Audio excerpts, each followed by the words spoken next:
A Steamboat Willie birthday card, and I start by cutting out a white card base since everything is in black and white.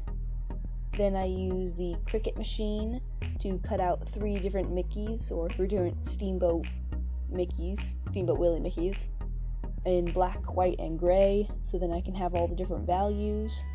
Then I use just a pencil to go in and mark out where everything is, like where the hat is and where the ears are, so I know where to cut.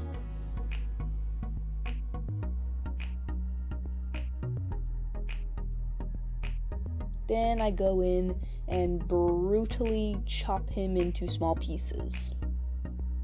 Separate the shorts and the top and the head and the ears. It's horrible.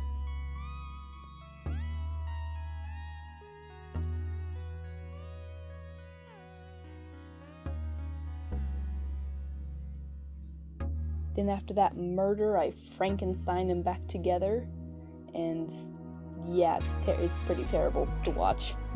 And in retrospect, I could have just had like one Mickey, like the black Mickey as the base, and then put all the other pieces on top instead of having to patchwork this together. But I didn't think of that at the time. This seemed like the best plan, but then when I watched it over again, it was just like, that's really stupid. Why didn't I just do it the other way? Anyway, then I went in and added some details with a pen, so you could have your eyes and the mouth and everything.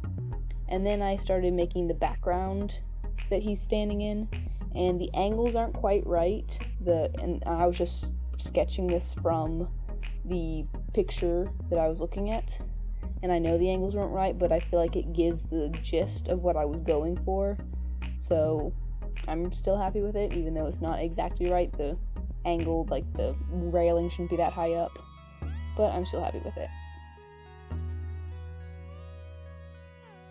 Then I had the Cricut cut out my letters in gray and black, so I could have my different fonts. And I didn't get the exact Disney font, of course, but I feel like I got ones that were pretty close and still had the big Disney look to them somehow.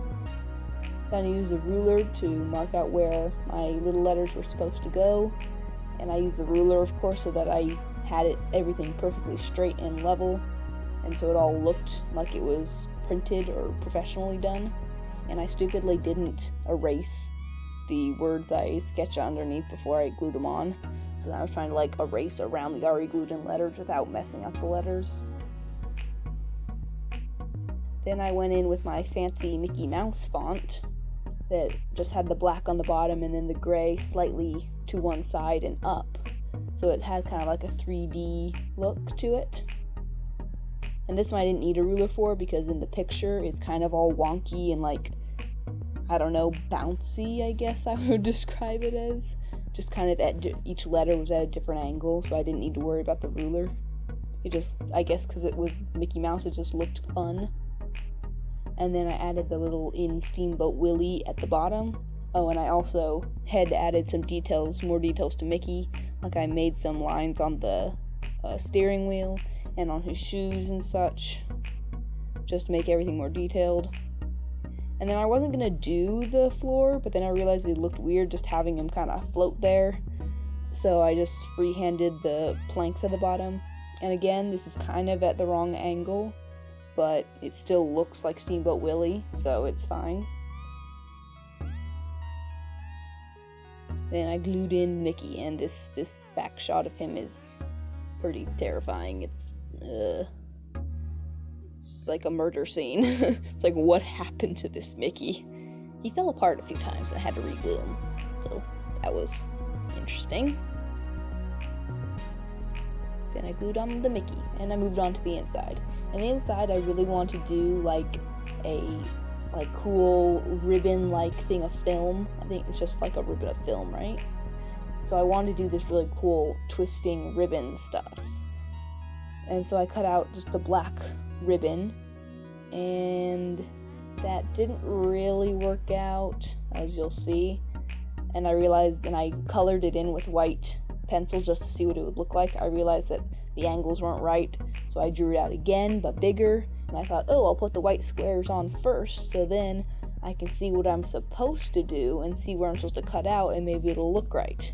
So I did that, and I glued all my little white squares of film on, and I cut it out, and it looked terrible, and I hated everything about it. And it doesn't look right, and you can see there's my concept. It doesn't look like that, and I knew there was no way I was going to be able to get that with paper, with all the shadows and the twisting, and I didn't trust myself to freehand it onto the paper. So we had to scrap that and move on to a more simple design of just straight film, which sometimes it happens, sometimes I can't do what I would like to do, and I'm still happy with the result. It's just not obviously the same as what I wanted. So we made the little squares, and then I used the Cuttlebug machine to cut out a circle out of black paper to kind of make a roll of film, because I added that part in so it would be more obvious what it was instead of just random strips of black and white paper. And then I had to just draw little circles out of the end of a glue stick to get my little circles in the film, because I looked up pictures and that's what they looked like. So then I had it kind of like unrolling as it unrolled. Yeah, unrolling as it unrolls, that's the thing. And then I added my film. Oh, and I also changed the film color from white to gray, because the white, I didn't want the white to be like there's too much of it, because the whole background is already white. So I thought I would add some gray in too. Then I cut out the letters for happy birthday in the same Mickey Mouse font of the gray and the black together. And I also cut out a few music notes. And I had eighth notes, like double eighth notes too, but they kind of died in the Cricut. They just didn't come together at all. They just fell apart. So I only had the one, but they're still cute.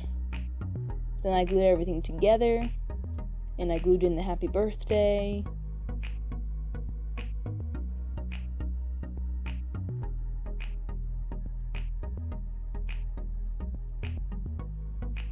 And I just used the same font as before with the little gray to one side and up. And then I had to cut off the excess, of course. And it did stick to the paper towel, which I should have seen before, but I didn't. But it did stick to the paper towel quite a bit, so I was a bit concerned for a while that it would just stick and I'd have to like rip off a piece of paper. And then of course I have to deal with the middle split, which on this one isn't that bad. It's just that one thick strip of paper.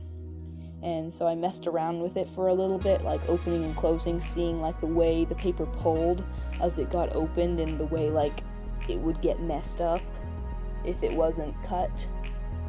So I messed around with that for a bit, trying to figure out another way, but of course there was no other way. So then I re-glued that down again and went in with the X-Acto knife, or X-Acto knife, is that what that is? I don't know, I think it's an X-Acto knife. And cut a little slit through it, being careful not to go all the way through the paper, just so it can open and close. And there you go. There's my Steamboat Willie birthday card. And I'm very happy with it, and it is beautiful, and it is Steamboat Willie.